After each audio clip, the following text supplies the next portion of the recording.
What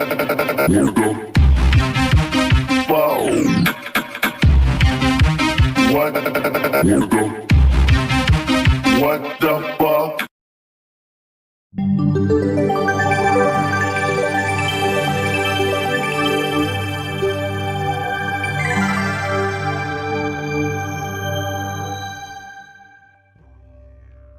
Are you new to the topic of Planet X and feeling overwhelmed and somewhat unnerved? And while you may reject the concept, you have a sense of an internal knowing that propels you forward. So you try to become informed, but sorting through alarmist headlines, fear-charged rhetoric, and dubious content is dispiriting. Consequently, you're not sure what to believe. And if you sense that this is not a coincidence, you're absolutely right. Nonetheless, some of you lay awake at night, staring at the ceiling, reluctant to fall asleep, only to have that god-awful dream once again. You know the one. It's real, it's vivid, and so troubling you dread falling asleep. Or was it just as simple as asking yourself, what exactly am I looking at, only to have the question rip the blinders off your head and you no longer enjoy the bliss of ignorance? No matter how you got to this point, it's an unsettling place to be. And what you want and need now is peace of mind. The first step to achieving that is to understand exactly what we're up against. This is because most of us instinctively understand that long after the beans, bullets, and bunkers have played out, the good folks who make it to the backside when we see those beautiful blue skies again will need something more to keep them going. That's why surviving what is to come is not about preparing against what you fear. Rather, it is preparing for what you love. Because holding on to each other is far more important than holding on to things. To help you prepare for what you love, this program gives you the who, what, when, where, why, and how about Planet X. The goal here is to help you gain confidence in your own ability to get a good beat on things. So let's take a look ahead at what you'll see in this program. For starters, we'll look at all the different names used for Planet X and what the term actually means. Then we'll take on the debunker rant that Planet X is an internet hoax, with a first-of-its-kind, broad-brush, chronological view of Planet X history from 1781 to the present. This is because the only truth that matters is the truth that you put inside yourself, in your own time and in your own way. Follow this path to knowledge, and you will find the sense of self you need to survive the years ahead with love and hope for the future. So let's get started.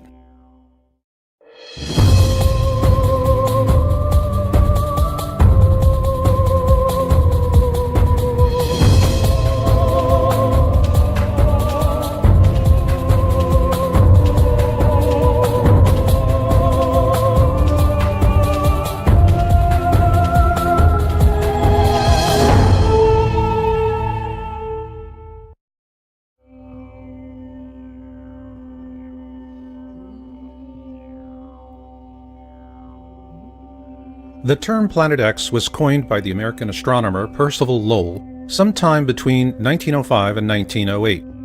It describes an unobserved planet that perturbs the orbit of a known planet. A perturbation is a deviation in a planet's orbit, and the Planet X we're searching for is Neptune's perturber, which, like Neptune, orbits our Sun. For this reason, Planet X is described in ancient wisdom texts and folklore from around the world as Marduk, Frightener, Destroyer, Hercules, Nibiru, and more. So is Planet X really nothing more than an internet hoax perpetrated by panic-for-profit fearmongers as debunkers claim? Or is there more to it than that? There is. And it begins in 18th century Europe.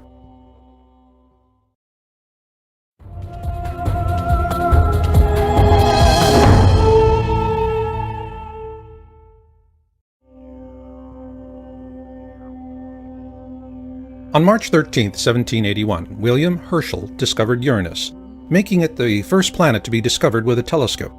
Following his discovery, European astronomers turned their attention on Uranus and observed perturbations in its orbit. This discovery would eventually launch the search for Planet X.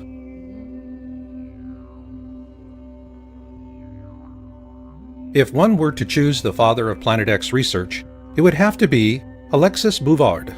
a French astronomer who observed the perturbations in the orbit of Uranus and attributed them to the existence of an unknown planet, the first Planet X. Unfortunately, Bouvard died before the coordinates for Neptune could be mathematically determined by French mathematician Urbain Le Verrier and British mathematician John Couch Adams, using Bouvard's observations.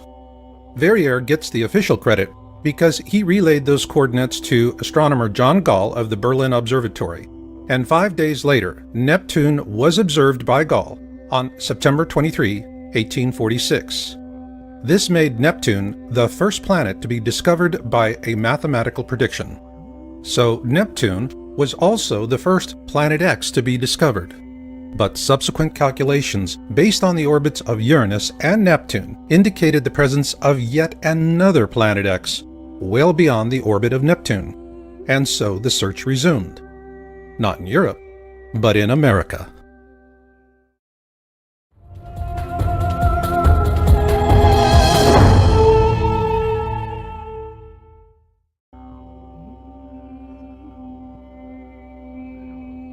The Lowell Observatory was established in 1894 in Flagstaff, Arizona, by Percival Lawrence Lowell, an independent businessman, mathematician, and astronomer. One reason Lowell founded the observatory was to study the planet Mars and its canals. The other was the search for other objects of interest in our solar system, most particularly Neptune's perturber, Planet X, a fact that revisionist historians downplay or paint over.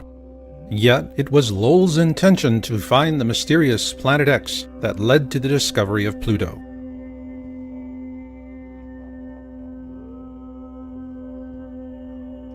In 1929, 14 years after Lowell's death, a young astronomer by the name of Clyde W. Tombaugh was retained by the Lowell Observatory to carry on the search for Planet X.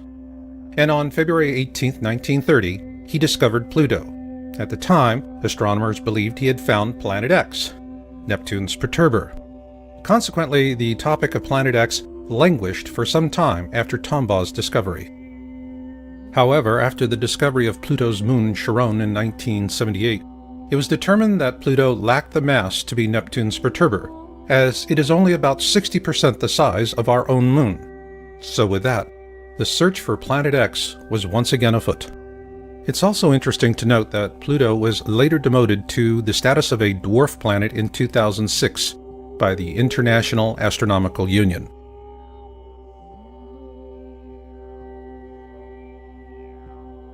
In 1950, Immanuel Velikovsky published Worlds in Collision, and he was viciously attacked by mainstream science, even though he corresponded frequently with Albert Einstein.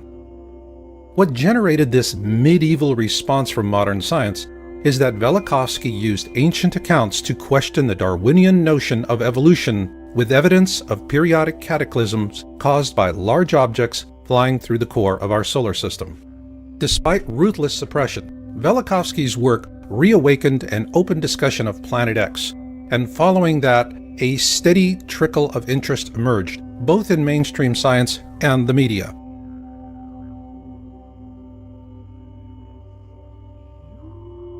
On March 3, 1972, NASA launched the Pioneer 10 spacecraft to explore the outer planets. However, according to government whistleblowers, the real purpose was to find Planet X, or at least to help narrow down the search field.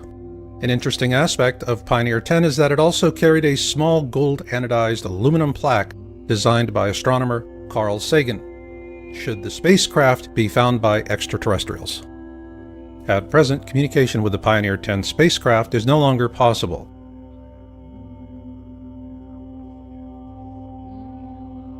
Following the launch of Pioneer 10, the topic of Planet X would have languished again had it not been for Zecharia Sitchin, the author of The 12th Planet, which was first published in 1976. According to his translations of ancient Sumerian texts, a race of beings living on a planet called Nibiru bioengineered early hominids on Earth to turn them into slaves for the purpose of mining gold.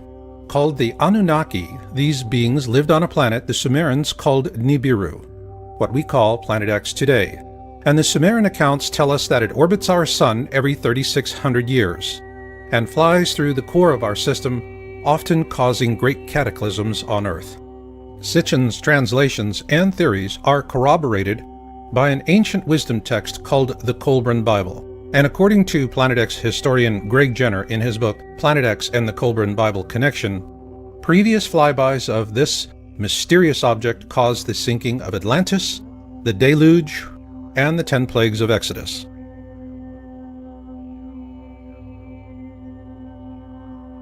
Although Sitchin was continuously mocked and attacked by fundamentalists, our government took his work seriously, and on January 25, 1983, NASA launched the Infrared Astronomical Satellite, IRAS. Its mission was to map the sky using infrared. According to NASA, IRAS was unable to complete its mission due to a failure in its supercooling system, and much of the data collected from the probe was classified and has never been disclosed. Several government whistleblowers say that this was a cover-up because NASA shut down IRAS after it imaged Planet X. Their accounts parallel an article published by the New York Times on January 30, 1983, shortly after the IRAS launch. Evidence assembled in recent years has led several groups of astronomers to renew the search for the 10th planet. They are devoting more time to visual observations with the 200-inch telescope at Mount Palomar in California. They are tracking 2 Pioneer spacecraft, now approaching the orbit of distant Pluto, to see if variations in their trajectories provide clues to the source of the mysterious force. And they are hoping that a satellite-borne telescope launched last week will detect heat signatures from the planet, or whatever it is out there. It is important to note that the term Planet X was also used to refer to a 10th planet. However, after Pluto was demoted to a dwarf planet in 2006, that definition became irrelevant. But what is relevant is what IRAS imaged and the consequences of those observations. In a Victoria Advocate article published on June 14, 1988, NASA astronomer Dr. John D. Anderson was quoted as saying that telemetry from the Pioneer 10 spacecraft indicated the existence of Planet X. Also note that this article was sourced from Google News and was featured in Yowza.com's March 2012 article titled The Planet X Cover-Up in the Mainstream Media. Following publication of our article, the entire June 14, 1988 edition was deleted from the Google News site. However, a complete copy is available for Yowza.com subscribers. But what is relevant here is that Anderson is a NASA astronomer with one heck of a resume, and what he said in that 1988 news article was powerful. In that article, he said, "We have a 90 to 99% confidence that Uranus and Neptune are being disturbed, and by one candidate for that is a single Planet X." At that point, our government became more interested in keeping public attention focused much closer to home. After all, if you can't see it, it's not there, so go back to sleep, America. Nothing to see here. However, a few curious minds had other notions. On October 1988, Dr. Robert S. Harrington, the chief astronomer for the U.S. Naval Observatory, published his paper, The Location of Planet X, in the Astronomical Journal. In an August 30, 1990 television interview with Zecharia Sitchin, Harrington also said that Pluto had been a satellite of Neptune, but it was dislodged by Planet X, which he believed could possibly sustain some form of life. He also showed Sitchin a diagram he had created approximating the location of Planet X. Following that interview, Harrington commissioned the construction of a special telescope for a Planet X photographic sky survey in 1991, which was completed at the Black Birch Observatory in New Zealand. The New Zealand observations were performed using Harrington's calculations, and the results were sent to NASA. However, those films vanished and have never been seen again, which leaves us with a big question. Did Harrington actually find Planet X, Neptune's perturber?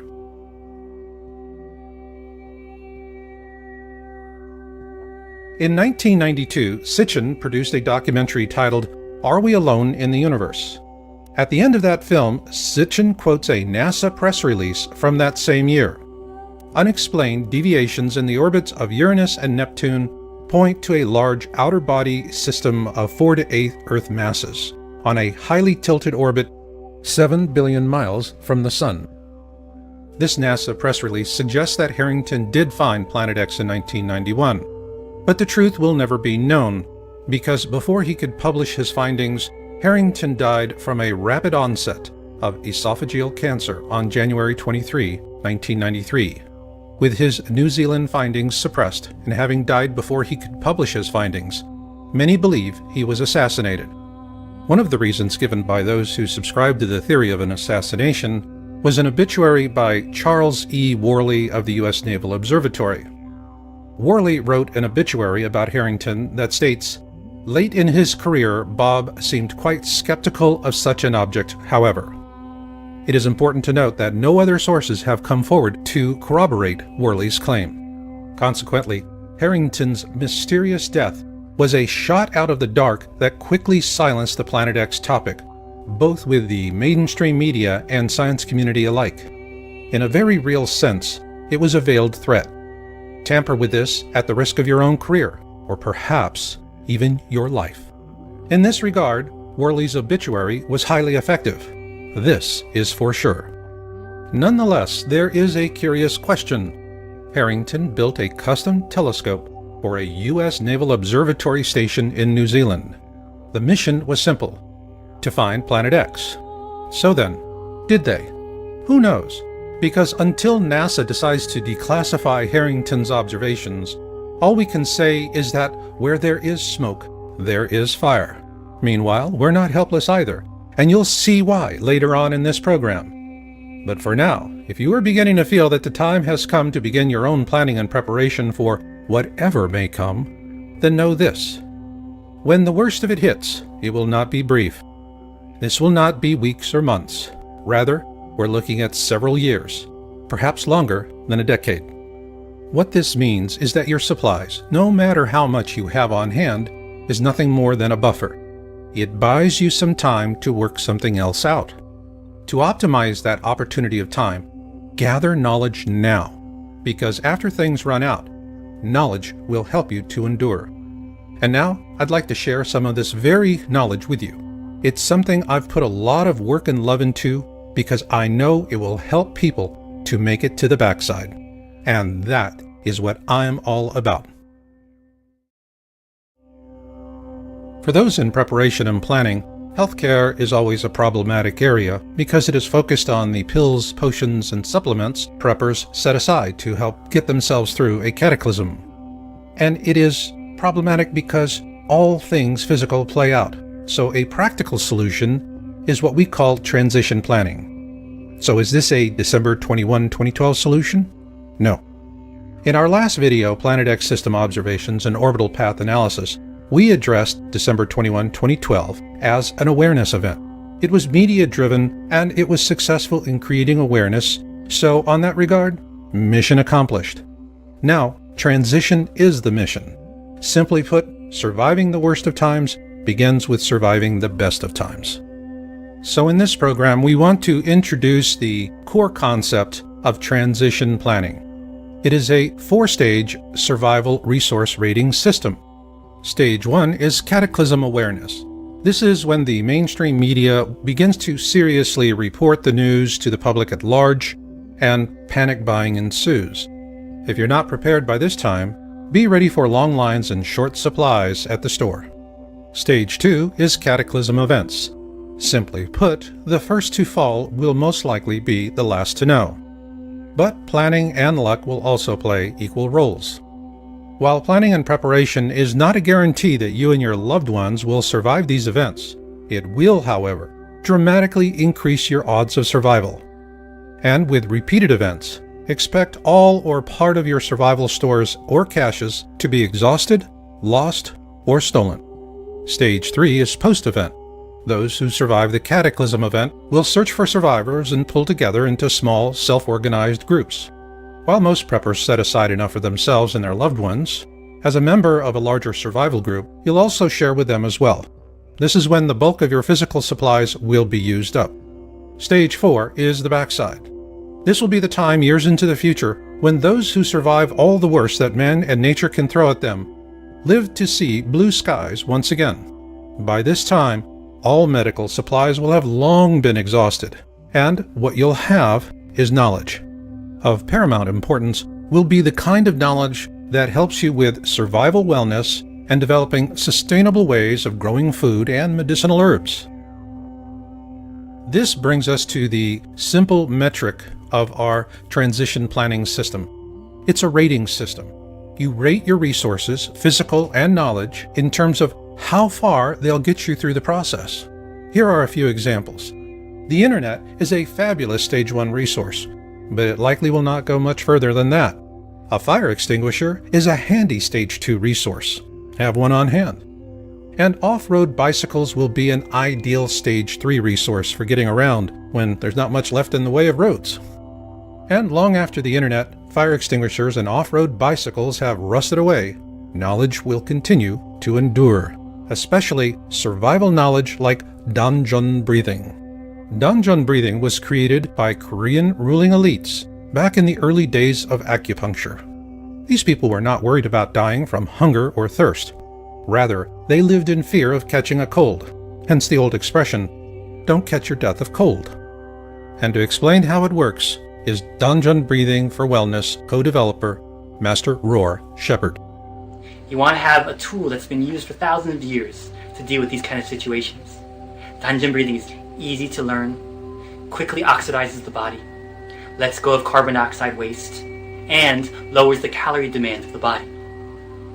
More oxidation in the body, less influence from communicable diseases. Now that's important.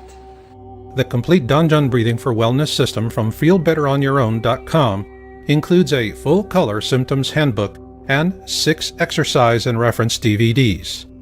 This course was developed by preppers, for preppers, and the symptoms handbook is the core of the system. It offers quick access to poses for a wide range of symptoms and complaints, and it's designed to help volunteer trainers pass along these simple techniques to others. Each pose is cross-referenced by skill level, symptom, and personal goals.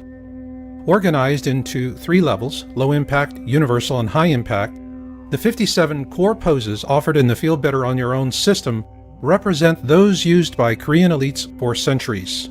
They are simple, practical, and highly effective. To learn more, visit feelbetteronyourown.com today and view our free instruction videos.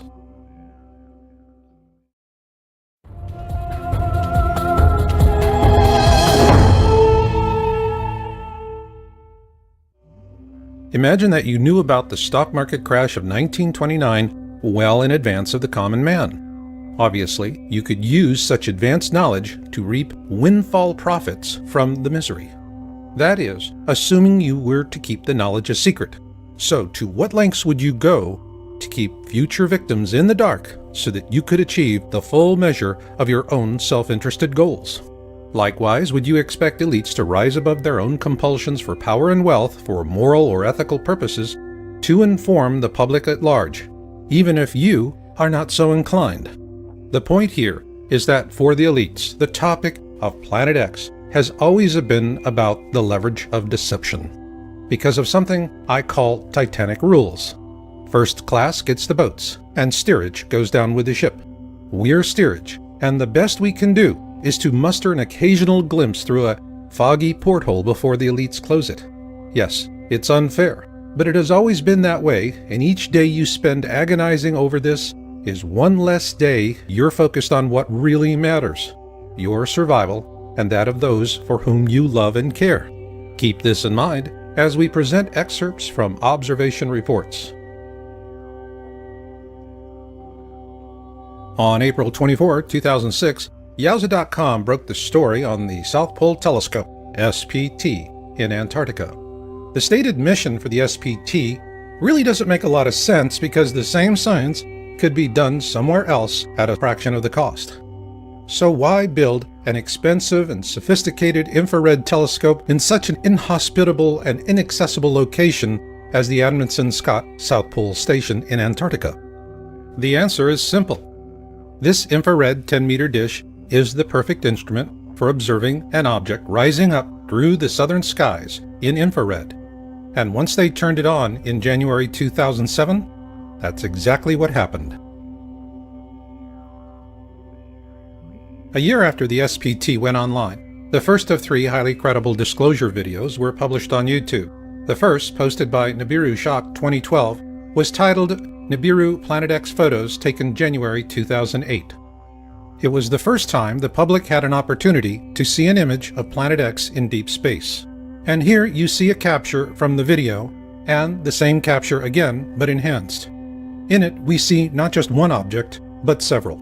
This is when we first learned that Planet X is actually a mini constellation of planets and moons, orbiting a small brown dwarf star, that is the binary twin to our own Sun. Those of you who were in high school and college during the 1970s may remember this second sun as Nemesis, the designation used by professional astronomers of the day to discuss the possibility that we live in a binary star system. Also, just as Sitchin and Harrington predicted, it would be rising up from the southern skies. But we wondered, could lightning strike twice with another disclosure video?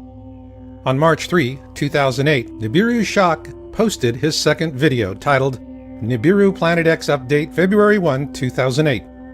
What do you know, lightning did strike twice. And in that video we're told that Nibiru is now inside the Kuiper Belt, well beyond the orbit of Pluto. In this video, he tells us it is entering our system at an extremely shallow angle. This is consistent with our most current findings.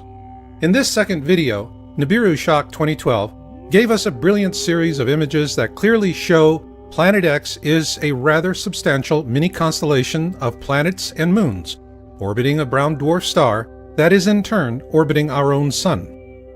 Consequently, it does not look or move like anything humans have seen in over 3,600 years.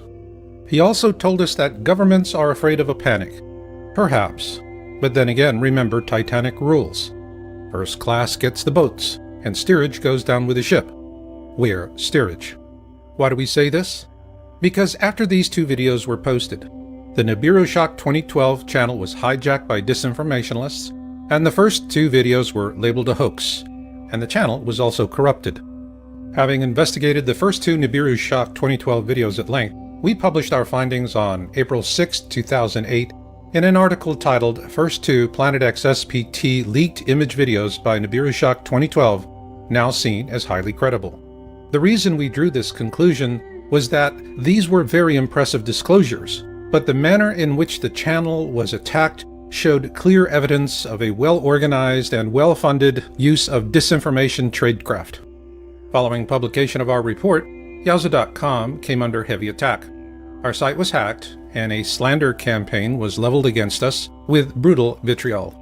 In the process of defending ourselves, we filed DMCA complaints with YouTube, and to their credit, Google removed over 13 different attack videos and terminated 4 disinformation channel accounts. Then on May 29, 2008, we published an update article titled Planet X Nibiru SPT Disclosures May 2008 Report. In it, we presented our analysis of a third SPT disclosure video by a different YouTuber going by the name of DNIR4808N. This YouTuber described how a personal friend working at the SPT had sent him an image of the Planet X system captured by the SPT on May 14, 2008. In the video, DNIR4808N named his friend, and the government had the YouTube channel removed along with this video within a few hours after it was posted.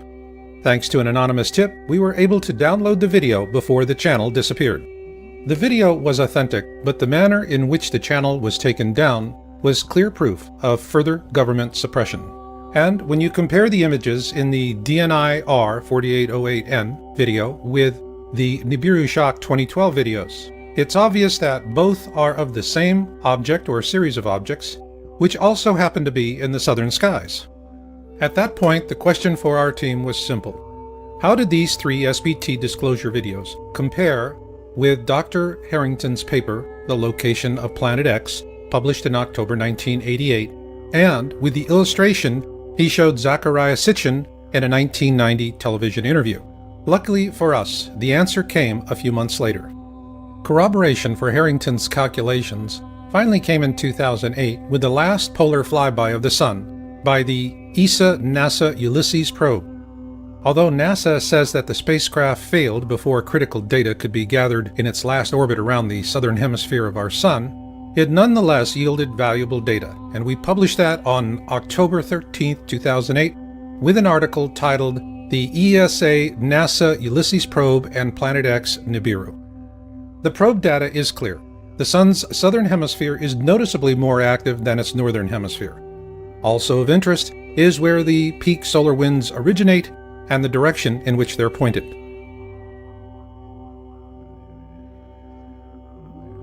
Our team continued researching Harrington's paper and the many disclosure videos we'd seen.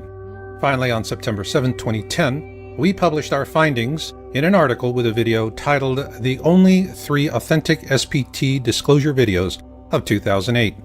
Simply put, the 3 videos we discussed in this program by Nibiru Shock 2012 and DNI R4808N are the real deal. What wasn't a real deal as predictions go was Comet Elenin, and we first raised that question in an article we published on May 15, 2011, titled, Is Comet Elenin a Decoy? After a lot of speculation, the result here is that sometimes a comet is just a comet. However, Comet Elenin was a ripe opportunity for organized distraction. Consequently, it was portrayed as Planet X, the nemesis dark star astronomers debated in the 70s, the Star of Bethlehem to herald the Second Coming, and an alien mothership under intelligent control. As it turns out, the only thing under intelligent control was the disinformation. So the next time you see a stampede in progress, you might want to keep this in mind. On July 30, 2012, a YouTube channel of anonymous amateur astronomers, the 00 Skyview, posted a video titled, What Begins in Aquarius Ends in Aquarius. One of the first things we noticed was that this group of folks were showing us their instrumentation. Now that was something new. Then they showed us where they found their object of interest, 4 degrees below the ecliptic. Plus, like the SPT disclosure videos, this group is showing us images of a mini constellation with a large object in the center and a cluster of satellites in orbit around it. But what really got our attention was that they were observing a red iron dust cloud, the hallmark signature of a brown dwarf star. Then on November 1, 2012, the 00 Skyview team upped the ante with a video titled Lifting the Veil. Right out the gate, they predicted a greatest eastern elongation flyby approaching from the southern skies. Not a good thing. In astronomy, a greatest eastern elongation describes an object that passes us on our side of the sun to the left of us and inside our own orbit. In this case, this object is also rising up from our southern skies. And it's interesting to compare the ESA NASA Ulysses probe data with the 00 Skyview flyby prediction. They then presented an orbit for their object of interest, which also happens to resemble the orbit Dr. Robert S. Harrington showed in August 30th, 1990, during a television interview with Zachariah Sitchin. Next, the 00 Skyview team presented a series of color-shifted variations and a wide field view. However, their last image is of a mini constellation in Aquarius, and it is similar to the mini constellation in the January 2008 disclosure video by Nibiru Shock 2012 titled Nibiru Planet X Photos taken January 2008. So were they seeing the same thing? Well, we must wait and watch because this mini constellation moves through the sky like nothing we've ever seen before. However, what we can say is that when it does appear for all to see, it will appear suddenly. And given the observations for 2013 you're about to see, the need to plan and prepare for whatever may come is more important than ever before. But first, we want to acknowledge you ladies out there who've taken an interest in Planet X. When we published our first article in January 2002 on Planet X, women represented a 12% audience share. But in 2013, your ranks have grown to nearly 3 times that. And we want to thank you intrepid ladies out there because, well, the topic of Planet X is no longer a boys' club. With this in mind, I want to share helpful survival knowledge about dealing with a very ancient curse, both today and long after your medical kit is empty.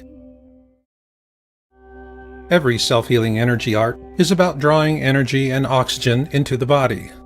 But only Danjun breathing focuses on an area of the body women know as the womb, below the belly button and above the pelvis. It is why Danjun breathing is so effective in helping to relieve the symptoms of menopause and PMS, as Master Roar Shepherd explains. We energize that area, we heal that area, we bring oxygen right into that area. More oxygen, more healing, less pain. This is the most valuable tool for you. Ladies, when drugs and treatments are no longer available and the medical kits are empty, what can you do? You do what Korean women have done for thousands of years, because it works. Danjun breathing. Need relief today? The good news is, the sooner you start, the better. To learn more, visit feelbetteronyourown.com today and view our free instruction videos.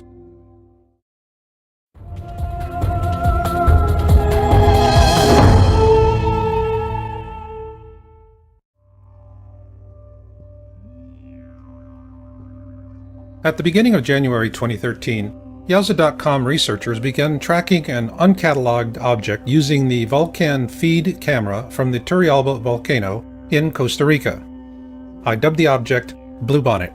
With these observations, we began to see a pattern forming in terms of Planet X being a mini-constellation instead of a single object.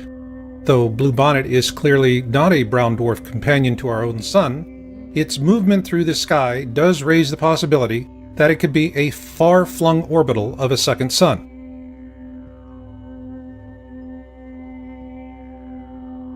On February 11, 2013, we published our findings in a video titled Object of Interest as Seen from the Turrialba Volcano. In this frame, you see Bluebonnet above the Turrialba volcano and specification data for the Vulcan feed. Turrialba is 10 degrees north of the equator at approximately 11,000 feet, and the Vulcan camera was pointed to the southwest with a good view of the Pacific Ocean on a clear day. In that video, we explain the difference between the horizon as we see it here on Earth and represented by the red line.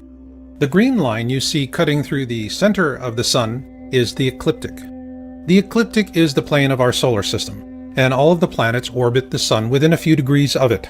This is important to know when analyzing a newly revealed and disturbing prediction by Nostradamus. In October 2007, the History Channel aired The Lost Book of Nostradamus for the first time. In this video, 7 prophetic images paint a catastrophic end to life as we know it. According to this program, Nostradamus is showing us the constellation of Fucus because it will play a pivotal role in the flyby. This was interesting because the Vulcan feed image data also shows Bluebonnet transiting through or very near to the constellations Ophiuchus and Sagittarius in December of last year. Then on April 20th, 2013, we released an update video titled Blue Kachina and its Moon for our Turrialba object of interest. In doing our research, we began developing a new technique to analyze the imaging capabilities of the Vulcan feed camera at Turrialba. We initially used this technique in a rather limited way, but it later evolved into a powerful image analysis method. Also noted in this update was a video released by the 00 Skyview team on March 23, 2013 titled The 5 Uploaded Images from the Dance of the Stars video. In that video, they provided a chart that gave us an interesting possibility for potential orbitals in the vicinity of Ophiuchus. Following months of observations and capturing hundreds of images to our database, we were able to plot a rough orbit for Bluebonnet, which we determined to be an outermost orbital of the Planet X system brown dwarf companion to our own Sun. Ergo, Bluebonnet does not orbit our Sun, but rather something else that does. We also looked at the predictions of remote viewer Major Ed Dames about these times, and what the Colburn Bible tells us to expect. The first passage of Manuscripts 3:4 begins with, "When blood drops upon the earth, the destroyer will appear, and mountains will open up and belch forth fire and ashes." This is a key passage, so let's take a moment to study it. When blood drops upon the earth refers to the iron dust cloud surrounding the Planet X system. The destroyer will appear. What this tells us is that the iron dust cloud precedes the arrival of the destroyer, which in this case is Planet X. the ancient Hebrew and Egyptian description for this mini constellation, and the rest just doesn't get any better.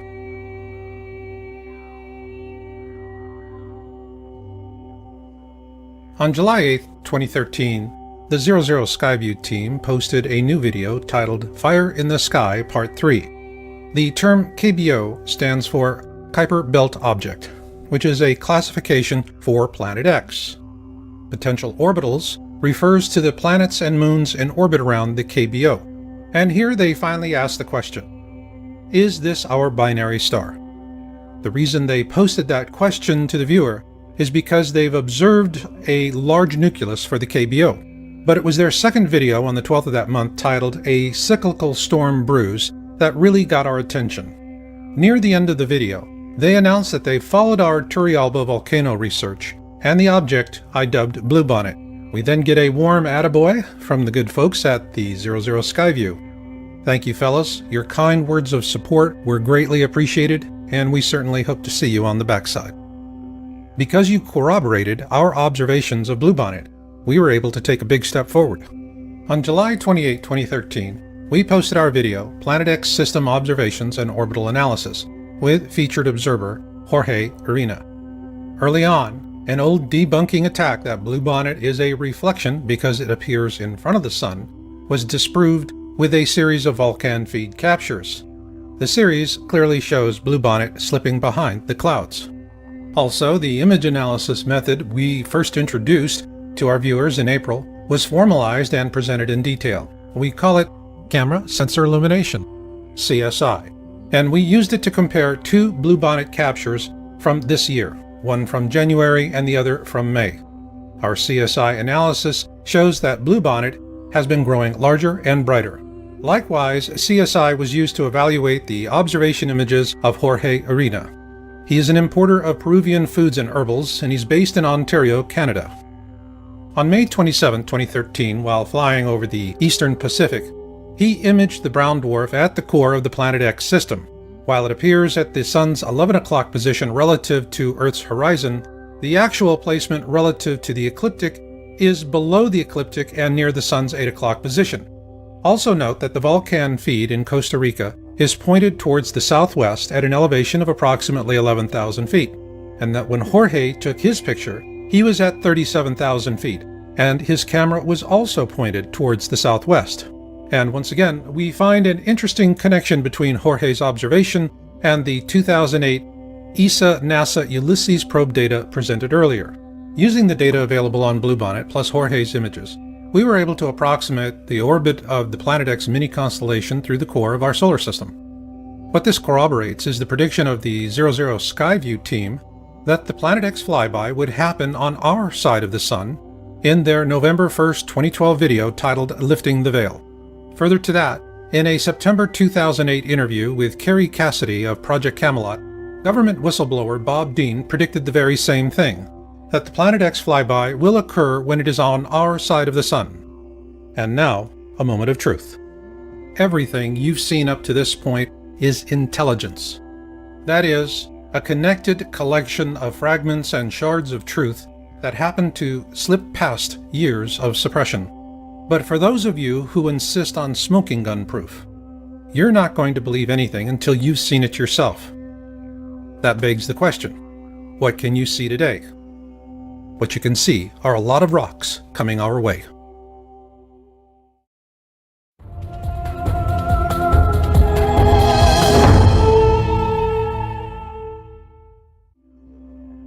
The American Meteor Society was founded in 1911 for meteor observations. It is a reliable source for information about meteors and fireballs. If you need to see things for yourself, visit www.amsmeteors.org and support the effort. But why would you want to do that? Because on February 15, 2013, NASA had all of us focused on the flyby of asteroid 2012 DA14. After weeks of media hype, the flyby turned out to be a rather boring non-event.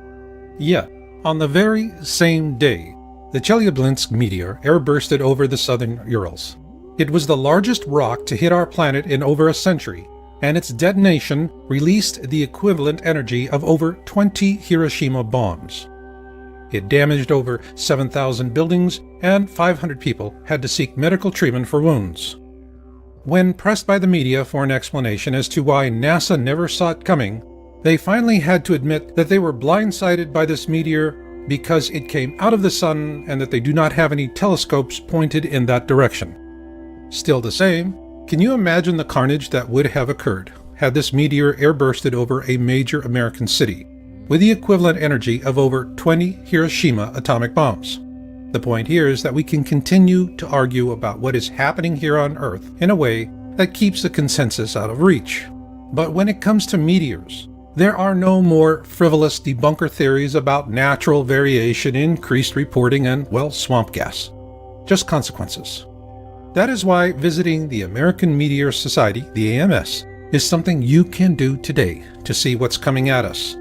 To show you why, we're going to show what people are seeing and reporting from 2010 through October 2013 based on AMS observation reporting data. Next, you will see our statistical analysis for the following fireball observation trends: the average number of reports per event, number of reports by classification, multi-state event observations, fragmentation observations, events with sound reports, and finally a comparative trend summary that ties it all together. So let's begin. This series of slides shows the overall growth in the average number of reports per event for all classifications from January 1, 2010 to October 13, 2013. Of note is that in 2013, we see for the very first time in the history of AMS 2 fireball observations with over 1,000 reports each. So let's take a closer look at those reporting classifications. The AMS classifies meteor observations based on the number of reports per incident, where a mid-sized class event has 6 to 20 reports, a significant event has 21 to 50 reports, a large event has 51 to 100 reports, and a huge event has over 100 reports. So let's begin with a look at the mid-sized events. Here we see a pronounced jump from 2010 to 2011. Part of that jump can be attributed to the implementation of new reporting procedures by the AMS. Now let's add the number of significant reports with 21 to 50 observations each. Here we see a clear growth trend. Interestingly enough, there were no significant large events in 2010, but there were significant large events in 2011 and 2012, as well as a marked increase in 2013. In terms of huge events with over 100 reports, 2010 was barely noticeable. However, that picks up in 2011 and doubles in 2012, and then again in 2013. Given that we had 2 events with more than 1,000 observations in 2013, let's take a closer look at the uptick in huge events. Here we see the jump from 2011 to 2012 and then again to 2013 is stunning to say the least. Not only is the trend huge, so are the fireballs, or bolides as they are also called. So what's driving this trend? Multi-state observations. A multi-state event is where observations of the same fireball are reported in 2 or more states, and here we see a steady growth trend from 2010 to 2013. However, this underplays an even more profound change. Here we see a 15% increase from 2010 to 2013 in the number of reporting states by event. This clearly shows that these fireballs, or bolides if you will, are getting bigger. And another measure of this is fragmentation.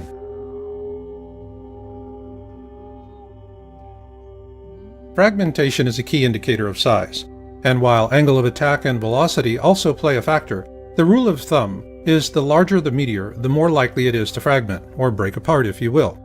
From 2011 through 2013, the number of meteors large enough to fragment skyrocketed according to AMS reporting data. This should be of real concern to all of us because this represents a 400% increase in just 3 years, and because there is a corresponding increase in sound as well.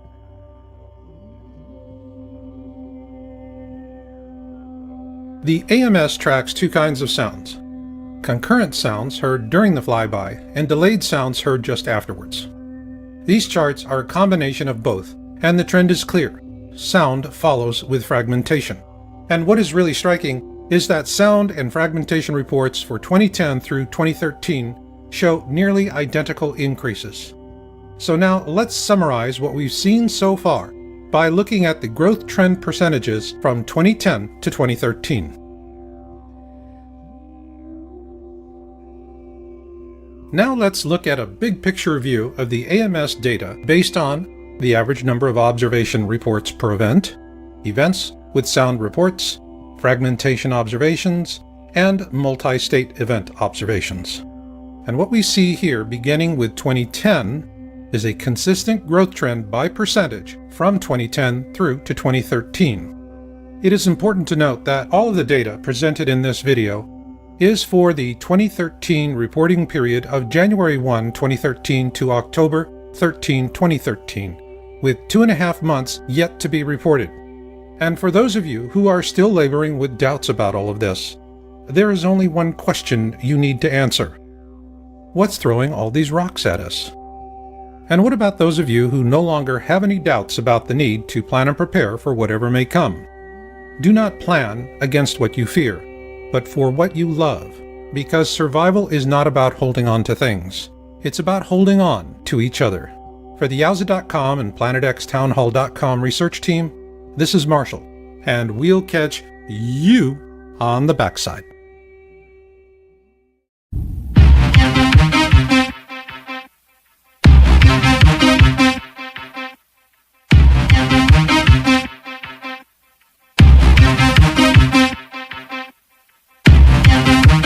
What the whoa?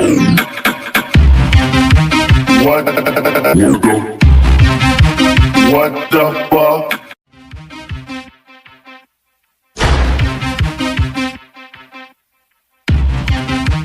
What the whoa?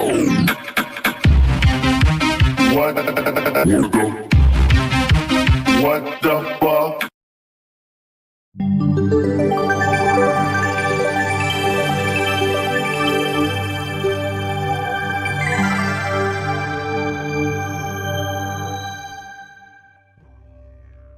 Are you new to the topic of Planet X and feeling overwhelmed and somewhat unnerved? And while you may reject the concept, you have a sense of an internal knowing that propels you forward. So you try to become informed, but sorting through alarmist headlines, fear-charged rhetoric, and dubious content is dispiriting. Consequently, you're not sure what to believe. And if you sense that this is not a coincidence, you're absolutely right. Nonetheless, some of you lay awake at night, staring at the ceiling, reluctant to fall asleep, only to have that god-awful dream once again. You know the one. It's real, it's vivid, and so troubling you dread falling asleep. Or was it just as simple as asking yourself, what exactly am I looking at, only to have the question rip the blinders off your head and you no longer enjoy the bliss of ignorance? No matter how you got to this point, it's an unsettling place to be. And what you want and need now is peace of mind. The first step to achieving that is to understand exactly what we're up against. This is because most of us instinctively understand that long after the beans, bullets, and bunkers have played out, the good folks who make it to the backside when we see those beautiful blue skies again will need something more to keep them going. That's why surviving what is to come is not about preparing against what you fear. Rather, it is preparing for what you love. Because holding on to each other is far more important than holding on to things. To help you prepare for what you love, this program gives you the who, what, when, where, why, and how about Planet X.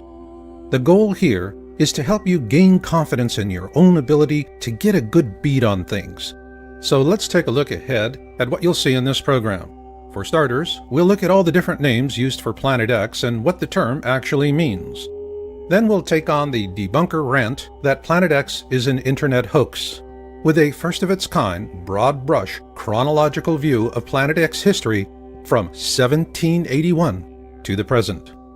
This is because the only truth that matters is the truth that you put inside yourself, in your own time and in your own way. Follow this path to knowledge, and you will find the sense of self you need to survive the years ahead with love and hope for the future. So let's get started.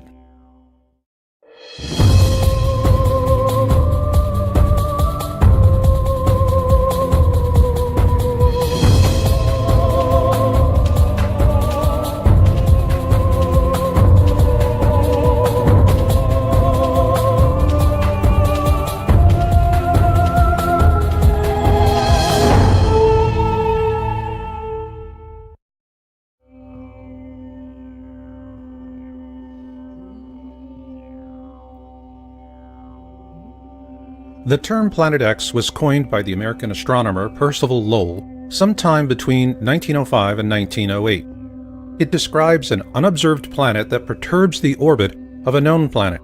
A perturbation is a deviation in a planet's orbit, and the Planet X we're searching for is Neptune's perturber, which, like Neptune, orbits our Sun. For this reason, Planet X is described in ancient wisdom texts and folklore from around the world as Marduk, Frightener, Destroyer, Hercules, Nibiru, and more. So is Planet X really nothing more than an internet hoax perpetrated by panic-for-profit fearmongers as debunkers claim? Or is there more to it than that? There is. And it begins in 18th century Europe.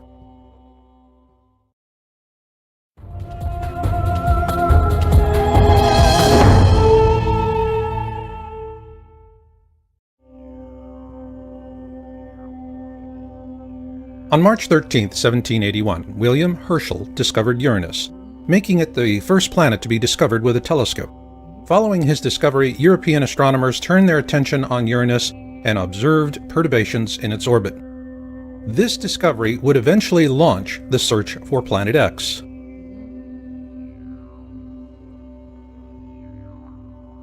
If one were to choose the father of Planet X research, it would have to be Alexis Bouvard, a French astronomer who observed the perturbations in the orbit of Uranus and attributed them to the existence of an unknown planet.